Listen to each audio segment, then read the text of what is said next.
مش كان بيخلص زي ما اتقال. لا ده نشر. هل يعني الكلام ده صح؟ يعني سنه ونص طبعا. انت عارف ان هو صح. سنه ونص. انا بسأل المسؤول سنه بقى. ونص. انت عارف كل حاجه بتسالنا برضه. لا سنه بس. ونص طبعا، ونشر قصدي في السوشيال ميديا، مم. يعني العقد نشر.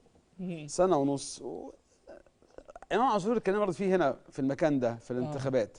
مم. كنا احنا في اللجنه يعني خلصناه، مم. وبعدين لم يوثق العقد، مم. وحصل اللي حصل ده، وبعد كده المواضيع مشت بهذا الشكل اللي يعني مش عايزين بقى نتكلم فيه تاني، ولكن سوء برضو إدارة لهذا الملف حقيقي.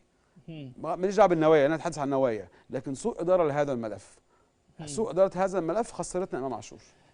خسرتنا عصام امام عاشور، ولا امام عاشور يعني اجبر على الرحيل من نادي الزمالك؟ خسرتنا امام عاشور، ما هو ده يعني الاثنين نفس يعني المعنى. اللاعب، لا اللاعب كان عايز يستمر ويكون موجود داخل نادي الزمالك. بص يا استاذ اسلام، بحسب معلومات انا اللي ما بقول. كنتش موجود هذه الفتره في نادي الزمالك. اه. انا بتكلم، خلينا على ما نطلع عليه. مم. انا مم. عندي عقد فاضل فيه سنه ونص، عندي مم. لجنه كانت اولموست خلصت ال الاتفاق معاه خلاص.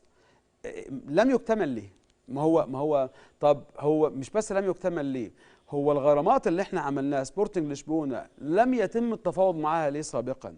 مساعدي فريق ليه؟ باتشيكو ليه؟ كل ده ليه ليه ليه ليه؟ هو سياسه واحده. السياسه دي نتج عنها دلوقتي ان اتقطم وسط نادي الزمالك. مم. للاسف الشديد يعني كميه ديون موجوده علينا، هو ده اللي كان متسبب في الحجز، هو ده اللي كان متسبب في القيد. مم. ولا احنا يعني جينا اختلقنا موضوع القيد والحجوزات يعني. فبالتالي الحجوزات بهذا السبب، والقيد كان بهذا السبب. طيب خلينا وللعلم برضو بس انا مش عاوز اتكلم في تفاصيل زي ما اتفقنا. القيد احنا خلصنا من القضايا اللي كانت متسببه في القيد.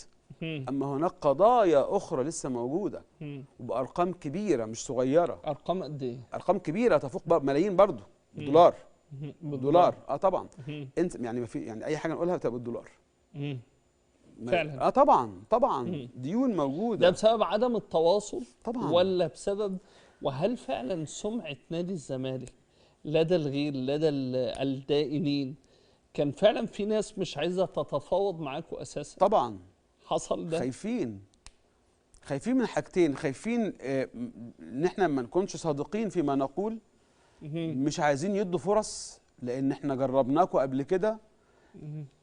رقم 3، احنا اللي بنسمعه حاليا من برضو ولاد الحلال اللي المفروض بيحبوا نادي الزمالك، بنسمع منهم ان هذا المجلس غير مستقر، ان ظروف البلد غير مستقرة، ان كذا كذا كذا، الحقوا بسرعة خلصوا خدوا فلوسكم. انت بتحارب ضد الكيان ليه؟